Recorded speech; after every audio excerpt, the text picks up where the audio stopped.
All right. Thank you very much for everybody for showing up. We're going to kind of wait for a few people to roll in here. And of course, everybody, what's the chance, Greg? Do you think the gentleman from Hong Kong is going to show up and from France today? I mean, we got Hong Kong and France. We almost went around the world last week. Yeah. No, it's we're not just nationwide. We're global. Yeah. It's like ZZ Top nationwide, right? Back, I don't know if that was the Eliminator tour. So, hey, Charles. That's way before my time, though. It's way before my time. So Charles, I like this is that, we were talking last week after Peyton and Eli had their little, side screen with Monday night. We go, hey, we need to have like somebody we can bring them in during the call. And, Barkley and Brett Favre weren't available, but you were, which was great. Yeah, I'm happy. At least I have good company while in consideration. Well, I will tell you this. So, I want to tell everybody, Nick, if everybody can put up Kirk Miller, how's everything over in Indiana? Good to see you today. We had Charles on one of our shows months ago, and Charles pointed it out to me. I think your wife pointed it out to you too. You were one of the most viewed on our YouTube video. Yeah, surprisingly.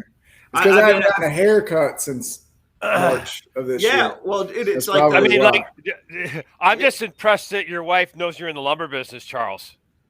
Mine barely does. Well, Greg, when we were lumber business has so many different definitions. True. Devil's in the details, right? Greg and I were grabbing dinner with our wives last week, and we mentioned about lumber being excited, and both Mindy and Julie looked at each other and rolled their eyes and laughed and it's like, I love doing it. I go home and try to talk about lumber, and my wife looks at me like, the only person at home you can talk to about lumber, Ash, is the dog. And I do. And yes, exactly. And you're, at least when you do that, you're right. You're not just one opinion. You're right 100% of the time. And here's how I do that. I get a bag of these peanut butter treats, and I just keep handing them to Jill, my dog, while I'm talking to her. So at least she wags her tail and believes me, right? Funny. All right, so Charles is from Industrial Forest Products. And Charles, why don't you introduce yourself, say what you do. I got to know Charles over the last year and enjoy the heck out of talking to him and doing business with him and doing stuff on the platform. So give us a little bit about yourself, Charles. Industrial Forest Products is a vertically integrated wholesale trade company. I started it in early 2016. We vertically integrated in late 2019. We've got 3 specific divisions. So obviously we're active in all major species, but we also have the ability to PET trim anything possible. We've got 3 trim lines. We do a lot of spruce studs. We do Euro studs and Southern Yellow Pine studs. On top of that, we've got a custom wood packaging division that does highly technical engineered wood packaging products for various customers across the Carolinas, really. With that stuff, you're shipping a lot of air, so transportation is a big concern. Outside of that, what we got going on, we're adding another trim line, which should add about 25% capacity to what we're doing currently. And we just try to stay in the market every day, right? Yeah, cool. One of the cool things you told me, Charles, is what you've done to really create a great brand about tolerances. Like, you say when you get a load from us, 99% of it's going to be within X of a PET tolerance, right? Which is huge because, and I've sent your wood to people through the platform, and they absolutely love it, right? Especially the Euro studs. It's great, and now you've got the ability to tack over to Southern Yellow Pine and PET. That's huge for multifamily. I'm sure. Hopefully, that's starting to catch hold for you. Ash, that's because you're used to shipping reman studs that the guy cut it with a chainsaw. Yeah, well, it's a big chainsaw, right? Yeah. It's still a chain, though. It's still a chain. Everything tolerance isn't that tight. Yeah. No, because the standard is 1/8 of an inch on 20% of the load, right? Is acceptable. Anything that we push out the door, we hold about a 32nd. So anything we send to a job site, to a manufactured housing facility, modular housing facility, has about 100% yield, and that's a big deal when you start combing through and culling product, especially when prices were as high as they are or were. It brings a lot of value to the bottom line for sure. Yeah, right on. So I appreciate that. So we're going to jump into this with our this week in lumber. I wanted to also say we are starting Lumber Futures for Dummies next Tuesday at 12 o'clock Central Time. So again, that's going to be Lumber Futures for Dummies, 12 o'clock Central Time next week. And there'll be a dummy teaching it, me. And I'll have some guests on too, and we'll talk about it. So, and tomorrow I got Matt Beymer on Lunch with Lumberman. So before we'll start out a little bit before we went live here, we were talking about we'll talk about this later in labor issues and traders fatigue. Going on claims. So just real quick, what's the funniest or most interesting or craziest claim either one of you guys have been on? And just give us a brief thing about it. Greg, I'll let you lead that charge. Go ahead. Claims? I don't know. I don't know that I've ever had a claim in this business. No way. No, the crazy one is when you got a claim and you go out and there's no lumber there. I've had that happen. We went out, like we had a claim and we got there. So where's it's not here. It's been used, but we want a credit. Yeah. It's like, but we needed an adjustment. We got, we just, we dumped it in the garbage. Mm-hmm. Yeah. And look, I know claims are serious a lot of times, but I've run into a couple of them before where you go out there and you're like, where's the bad lumber? And you look around and there's nothing but good looking stuff sitting around. Right. So Charles, what about you? What's your most interesting one? I mean, I think they all have the same undertone, really. I think, there's something that's overlooked. I mean, it's not really funny because it gets expensive and take time into consideration. I mean, we've, with our pallet side, I guess the funniest thing is we've sold wood that gets rain wet and some of our truss customers or modular customers will refuse it. I mean, we'll buy refuse loads and put them in our pallet production. So, I mean, it kind of gives us an added value or a third prong on the sell side as well. Yeah, cool. I appreciate it. Chris from Hong Kong is here.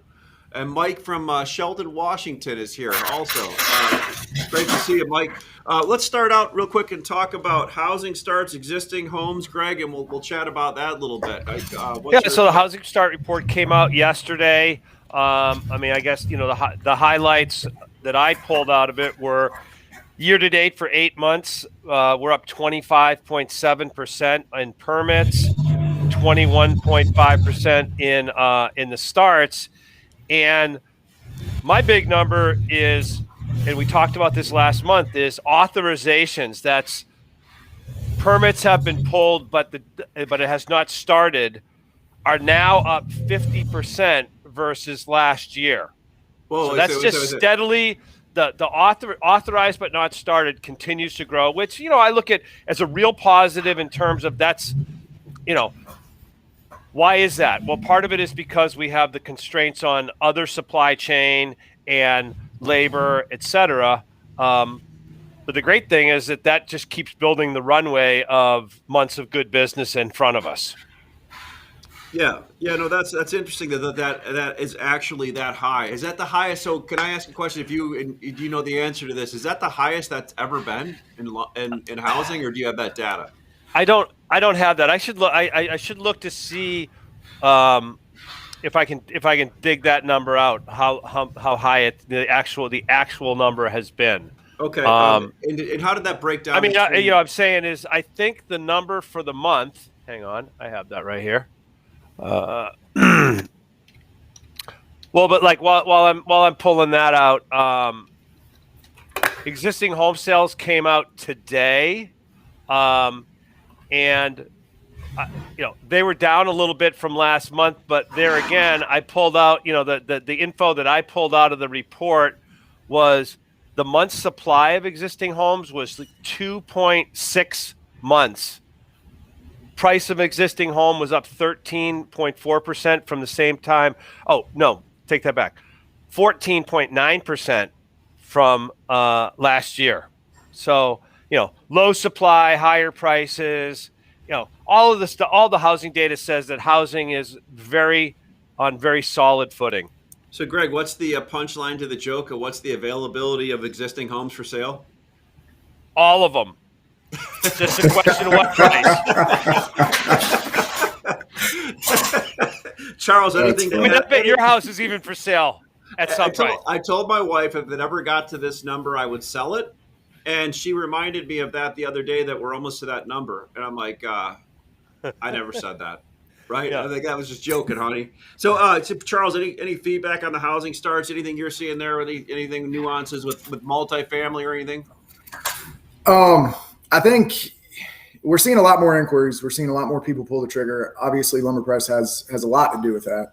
But I also think everybody's gotten their overpriced wood. And once again, they're having some takeaway, right? Because people, as Greg mentioned, are anticipating a runway of good business to come.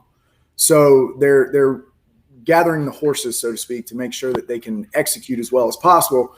Because once those other logistical supply chain bottlenecks solve themselves, it's going to be gangbusters. I mean, when you can actually get windows on time and tubs, as you mentioned a week ago, that's when you have to have somewhere to put it, right? Hey, Charles, you watched the show last week. If you mentioned tubs, didn't you? I did. That's all. Well, look, so let's talk a little bit about the market there. And that makes sense. So market-wise, I know a lot of the people getting on the platform and looking and calling are multifamily people that on all ends, from the multifamily providers down to the big framers, are starting to look for stuff, and they're seriously bidding on stuff now, right? Where they weren't a few months ago. So the market seems to have, and we'll just run through all the different stuff. Spruce is one market. It's got a big, crazy basis right now. The price is up how much in the last month, Greg? $150 about. Yeah, I mean, I think print's up $120, and probably the trading market's up more than that. More than that, it's up. I mean, like Charles said, easy even. So the absolute low trade where stuff traded versus where we're at now is probably even $250, right? Let's just say, or more on some items, especially when you're getting into studs, 9-foot stuff. And then you get the Southern Yellow Pine. That market is still trying to find legs. I still see some wides out there that are available, but the low grade and the 4-inch and 6-inch is a little tougher. Charles, does that sound right or not? I mean, 6-inch is near historic lows, right? I mean, average 2 to 4 or 2 to 6, number 2, anywhere from $300 to $400. Okay, maybe low 4s. Print's at what, $360. So I mean, it's a bargain buy if you have the ability to upgrade that product, right? Which is where we would come in, right? Right. No shameless plug here, right? But it makes sense. I mean, if you don't shamelessly plug when you get the layup like that, Charles, I mean, but and you look at finished goods, right? I mean, you speak specifically on 2 to 6.9 studs, right? That price in spruce versus Southern Yellow Pine, there's a huge arbitrage opportunity between the two. So how much is off? Is it off about right now, Charles? Close to $80 to $100. Okay. Easy. But Charles, one of the things is I mean, that's been pretty stable in terms of, a spread for what? I mean, and it's been wider. I mean, at one point it was $400, $500, $600, right? I mean, easy. That spread has consistently been where 6-inch pine has been way under spruce. And I guess, my question is, like, the 4-inch seems to stay a lot closer. Why is it that the 6-inch is as wide? You think? I think, you've got a lot of big trust guys that have stepped in on 2x4. I mean, $500 2x4 historically is based on what we've seen in the last 24 months is a good bargain number, right? Right. But when you look at 2x6, 2x6 and 2x8, in my opinion, are kind of the redheaded stepchild of Southern Yellow Pine. And Greg, to kind of touch on your point, as far as there's always historically been a large spread between the two, you're exactly right. But I think based off of what we're coming off of from the past 18 months and price discrepancies and random bringing up the fact that you got trust guys out in Texas that are subbing spruce for pine and other guys trying to re-engineer drawings, the pulpability of Southern Yellow Pine for a spruce application is becoming stronger and stronger by the day. And I think not only is it because of the pricing structure and the pricing events, right, that we've seen over the past 18 months, but it also has to do with the fact that, quite frankly, Western Canada is not going to be as big of a player long-term over the next 30 years as the Southeast is. Yeah, I mean, I think the price volatility of the last 12 months, there's been more species switching, more re-engineering based on availability, which has kind of really opened up a lot of product in markets that normally it didn't get to. Yep. Yeah, but I still am always amazed at the guy when you give him, you give him a great alternative, and I can't do that. I go, well, yeah, you can. You're just choosing not to, and there's a difference. Yeah, because it's not easy, and it's not easy for them to look at their piece of paper and say, hey, I got to do something different than I've done for the last 15 years, right? Well, we've always done it that way, guys. We've always done it that way. Yeah. Because right now, I mean, 6-inch 9-footers. I'm saying today they're actually $200 under spruce today. Mm-hmm. Still, I mean, So which is interesting. Is that a lot? Well, think about it. Like I said, we've always done perspective, Greg. Perspective. I mean, I would make the switch. I mean, if I was buying 20 trucks or 15 trucks for a job, I'd take the time to do due diligence to make sure I pocketed that cash. But hey, so that's just you. That's just you.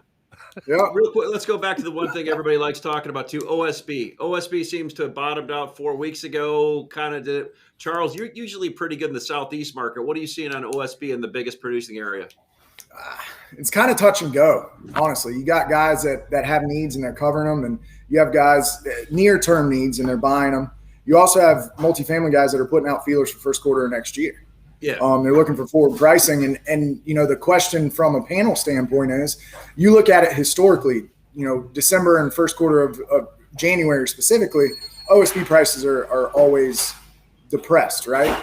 I think one of my mentors in this business always told me, he's like, if you buy OSB at $200 in January, you'll be a rich man come June. Well, I mean, over the past 15 years, that's kind of held true.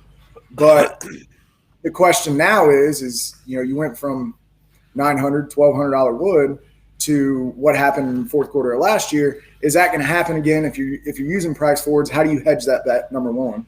Number two, if you do you have enough meat on the bone to cover it either way? So it's manufactured housing. They still have $700, $800 wood. Modular housing, same thing. You still have retailers that are selling sheets in mid-20s.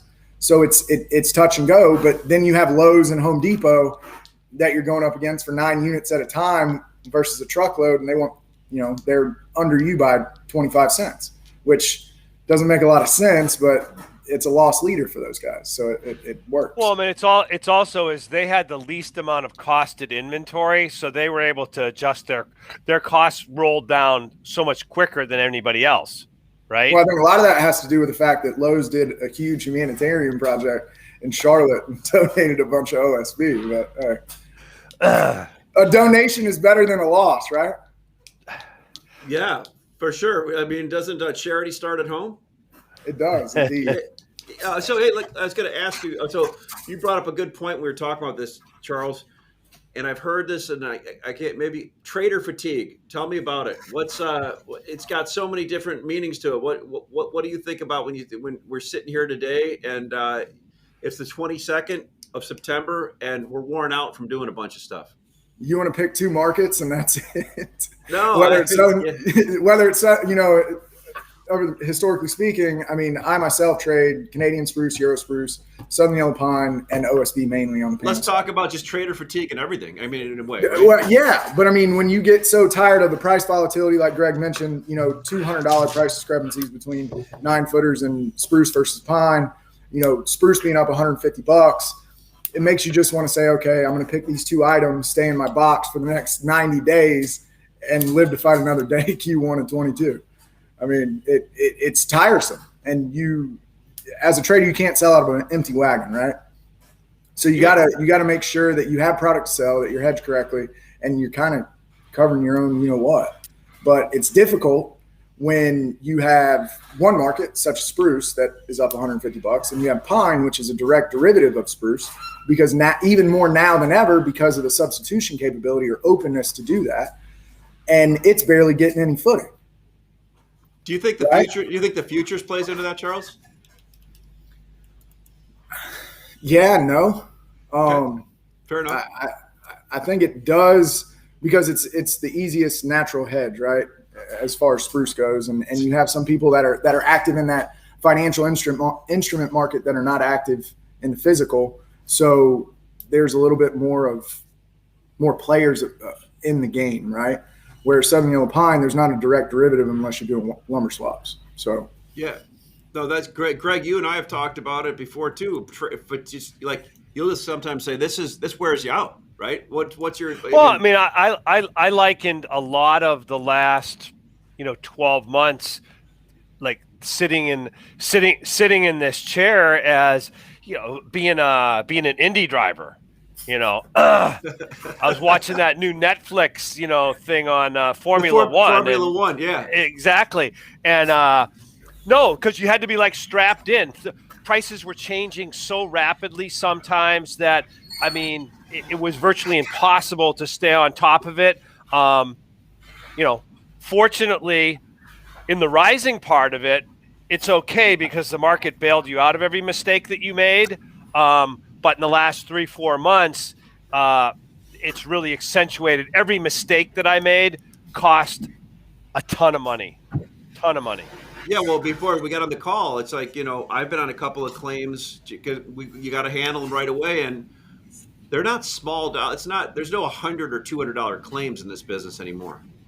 I mean, this is like 1,000, 200, maybe 100, 200, 1,000. Yeah, and a lot of those mistakes are starting to show up at places. Older wood stuff, like you always said, Greg. There's a theory or a rule that any wood that comes in before April should be out before Labor Day.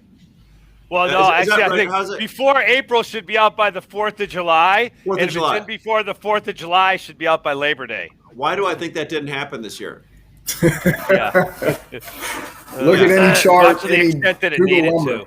That'll tell right. you. So that adds to the complexity of all it. That's pretty cool to talk about. We'll still talk about that. So we kind of touched on this about the different things opening up. Labor markets, where are we? Are they opening up a little bit? Greg? I can tell you Charles. I can tell you, to kind of play off of what Greg said as far as accentuating mistakes, right? Kind of the craziness of the past 12 months, you've been able to throw stuff at the wall and see if it sticks. And if you have a revolving door, you just replace them and it doesn't matter what it costs. You just need production, right? From our standpoint, well, after the market changed, that exposure reared its ugly head tenfold, right? And it also put us in a position to where, quite frankly, there are some days where I'm running a trim saw, honestly, because we don't have enough bodies to do it. And, we have automatic stackers that we invested in, and we have one line that has one, and we're looking at putting them on the other two trim lines. But, even then, you still have to have guys that are placing fern strips and strapping and bagging and sticking them outside. And it's tough. And, you look at how spoiled everybody has been to what has transpired over the past 12 months. Work ethic is just not what it used to be. Oh man, I got to tell you, yeah, no, I certainly agree with you there. So, if you could, so what you're saying is if there was decent people available, you could hire some more people. We had almost 30 guys on the floor at the end of August. We have 15. And they just. And I had 2 guys that just walked out yesterday, just left. Didn't tell me or floor manager, nobody, just left. Okay. Yeah, no, that's that adds to trader fatigue too. Yes, it does. Greg, anything economically you're always tied into like all the people on the economic side. Anything you're hearing on labor that we don't know about? No, I don't. I think it's basically common knowledge, and everybody is in that same boat. My question I keep putting out there is I'm going, okay, so there's 10 million job openings. Why is anybody not have a job that wants one, right? And the bottom line, as you get back to, is everybody that wants one has one. So where do we go? Where do we go from here? Why does it automation? Why does it cost me $150 to take an Uber home from Chicago to my house now when it used to be $25? Yeah. Because people aren't working because somehow they're getting paid for not working. Metra, baby. Metra. Come on. Yeah, I do. I try to. If you time it wrong, it's hard to do. The first half production numbers, Greg. Total U.S. and Canada production for the first half of the year was up 8.2%. U.S. was up 5.3%. Here's the interesting thing to me is that Southern production in the first half was only up 3.4. We keep talking about how, there's all this production coming on the South, yet it's really kind of slow in coming. Western U.S. production was actually up 8%. And which is the one you would think wouldn't be up at all. Right. I'm not sure how much, COVID production curtailment second and third quarter last year are going to play into these numbers and kind of skew them. But, Canada, first half of the year, up 12.8. BC was up 20% in the first half. So how is that even possible? Well, that's actual production? That's actual production numbers. Eastern Canada was up 8.4. So, like I said, is again, the numbers. I think numbers are skewed somewhat because of what happened. Because COVID last year is going to affect second and third quarter numbers a lot, and the comparison year over year. So, it's going to be a while for that all to flush through. U.S. imports totaled 21. We're up 21%. In the first 6 months. The first 6 months of the year. Yep. Mm-hmm. Okay. And according to everybody I'm talking to, there's zero European coming in now, right? At least that's what I hear. Well, no, we do not. We're not shipping anything because of the price. Okay. Not true. Not true. Yeah, there's plenty of euros still coming in, right? I think there may have been. We talked about this over the last few months. There was issues where there was certain ports that were jam full, and so there was embargoes. They shipped to some other ports. I think there's some of the smaller players may have backed off some, but everybody else is, they're committed to the market. They're committed to the market. You'd have to have a sustained, 6 months at really low numbers to see a dramatic fall off. Because, from a planning standpoint, lumber that's hitting a port today was put in that process started 3 months ago. Yeah, good point. So will you think the back half, the last 6 months of the year will be greater than the first 6 months as far as euro goes coming in here? In absolute, no, I don't. I think we're at, because if you think about it, the prices shot up starting July, August, and then the increase in euro imports really got going kind of October, November. Christopher Blatt said they're still shipping. Hey, Christopher, are you shipping more or less in now than you were in the first 6 months? I'd be curious to know. And Jean-Francois Gilbert, hopefully I got that labor situation. Same in Europe, mills, UK drivers. And James Brecht, it's not the work ethic that has changed. It's the work that has changed. More options for the labor force. Does that sound right, Charles? I don't know if I agree with that. Because, you have skilled trades that, I have friends that own plumbing companies and can't find people that can be plumbers. Yeah. I don't think the options have really theoretically changed. You think about how COVID is still controlling some of these bigger cities and some of the requirements to return back to work. What are the options? You have restaurants that are shutting down for a day or two to give employees breaks, right? Yep. What as far as options go, I'd be real curious to know what that is. And now, granted, I may have a skewed view because we're in an extremely rural situation, but the same plants that have been here are still here, and the same job opportunities are still here, and they continue to grow. And we're real loyal to our guys, and we treat them well. We do 30-day reviews and give 20% raises based on production and performance. Yeah. So it's a competitive job market because less people are active in it, and I think that's the key takeaway. Gotcha. Great point, Greg. And I interrupt you when you were talking about the euro too. It's, Christopher Blatt said yes. They're shipping less, but still shipping than the first half. If hopefully you heard me right. And that kind of coincides. That kind of circles up with what you were saying too, right? Yeah, I think if we were up, 20% in the first half versus last year, maybe by the end of the year we'll only be up, 10 or 12%, right? Absolutely. So you look at you've had a big following on your LinkedIn polls. And you did a poll last week or this week, and kind of the way Yeah. what were the results of it so far? What was the question? This week's poll, and the polling data. I think I need to take a polling class. Well, no. I was going to go somewhere with that, and then I decided not to. Well, you were talking about IndyCar, so you must have a pole position. Right?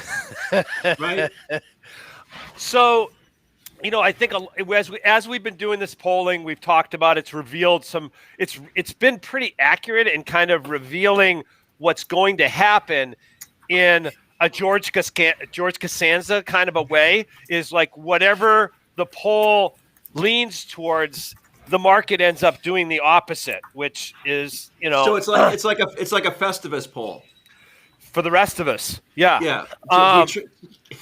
So, my question was, hey, lots of volatility. Have we seen the market low of the year? No. We'll hit new lows in Q4. Yes, and we're going a lot higher. Or yes, but we're not going much higher. So, as of right now, the poll's still open. 25% feel like we're going to hit new lows in the fourth quarter. 57% say yes, we've hit the low, but we're not going much higher. I like when I'm more like 75 to 80% on one side of the boat. That gives me a clearer picture. But I guess my conclusion is that either we're going a lot higher or we're going to make new lows, or both. Crystal clear. Thanks for the direction. That's I'm an economist by trade, Charles. So okay. I want to make sure that I can always be right. Hey, Greg, I gotta ask you one question, and I can't take my eyeballs off it. You got a screen on behind you that just looks beautiful. What is it? That would be my materials exchange. Oh, hang on. Losing my headset. That would be my materials exchange board. I've got some offers up, some pretty aggressive pricing. I'm looking for bids. Right on. I love it. You always have that up every week. Well, I think that kind of covers everything. Oh, I got a question though. Go ahead, Charles. So obviously fourth quarter and imports, as the data has described, as far as Euro versus Western Canada and Eastern Canada, those are kissing cousins, right? So at some point, stumpage pricing for Canadian stumpage versus sale prices, or where the market is going to have some sort of influence, right? From what I'm being told, it's a 90-day trailing sales average. So that would put stumpage pricing based off of Q2 sale numbers, right? Yeah. How do you think that's going to affect it? Because you're talking about polar opposite deals here. You're talking $1,800-$1,900 wood versus $580 wood. I think that may have a lot to do with why we see such big premiums in the futures, reflecting a price that's above the break even. We also have an increase in the tax on Canadian lumber coming in late November. So that's going to impact that. I think all of those factors say that those prices are going to be higher than maybe they are right now. So what I'm gathering based off of some of the data points that you have used in your own personal opinion, you can no longer call yourself an economist because you picked a side. I pick a side every day, Charles. I'm in there.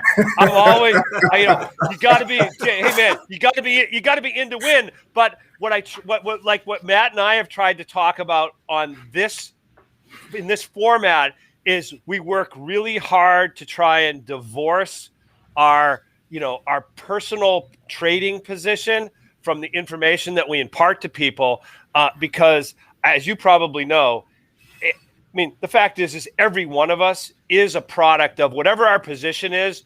We're going to pick data that support that position. And one of the things I like about this is that it helps kind of keep me a little honest with myself. Yep. Right. I would agree. and anything that forces me to challenge what I think I know is good for me. Russ Taylor just put up here. Thanks, Russ. And Russ, I was going to point him to the article that you put out that was really good about the differences and the nuances between Alberta and BC. So Russ just said BC interior SPF break even 2x4 number 2 prices will be over US 550 in Q4. So I guess my question is, if the prices stay down there, when do those log prices start rolling over, right? Is that kind of one of the questions, Charles? Or I mean, once again, we're going to pick 2 or 3 items and stay in a box for the next 90 days. But if you look at it from a standpoint of what we do in Euro spruce mainly, just kind of curiosity, because I think there are other markets that are getting better numbers. A lot of that has to do with the fact they lock in pricing for a longer term, quarterly specifically. But anything that does come here, what does that volatility look like, or what is the undertone of the market based on the beast that is Canada, right? Right. I mean, one of the interesting things that I'm sure we will see over the next month is these little obscure emails that you see coming out with a chain of about 10 people on them saying, hey, heard there's a log fire deck at this place. Hey, I heard this guy's taking 35% production off. Forward it to all your buddies, right? I mean, one of the things that gives us trader fatigue in the industry is, and that we got to spend all day, is drilling down to the real details and what's the reality of everything we hear is, right? Because we talk to a lot of people and we like chatting it up and what we heard from this guy's sister's first removed cousin's boyfriend. But we've got to, at the end of the day, find the real details to stuff and figure out what's going on, right? And that's always a fun thing to do. Ash, I'll just leave everybody where, I'm really excited that you're taking the charge and looking to educate the people on futures for dummies. Yeah. That's really smart. I think it's a really good idea. And I'll just say there is so much opportunity right now for I'm not going to say riskless, but for managed risk.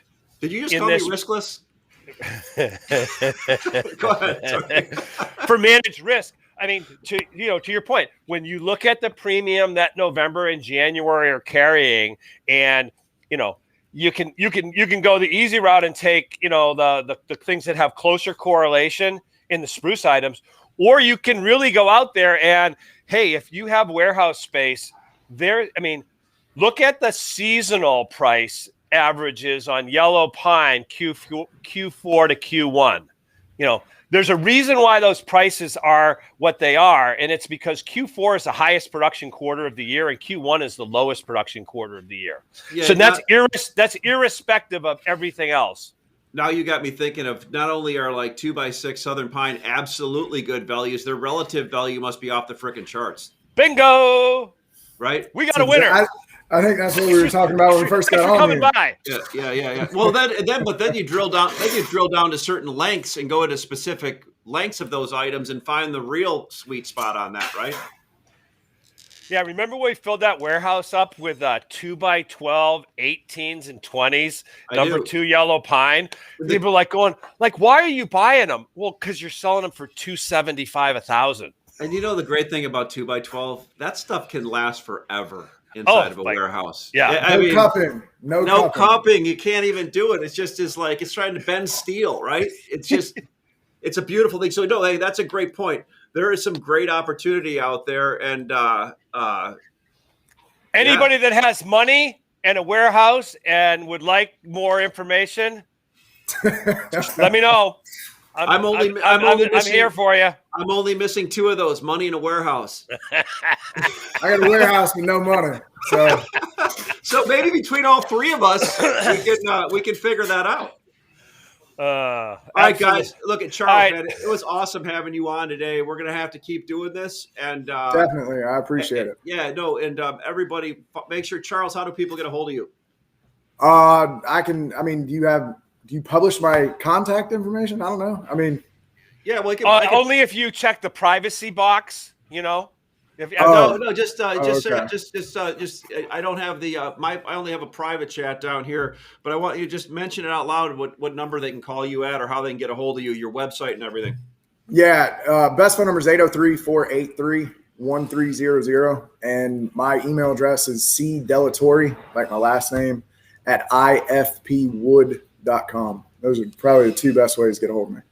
Hey, Charles, it was great having you, fill in for Matt. We originally thought, you were going to play the role of Brett Favre, but I mean, I loved having you. All right, guys, I appreciate it. Yes, sir. I enjoyed it. You all have a good day and go get a workout in to get rid of that trader's fatigue. Thanks, Ash. See ya. Do my best. You bet.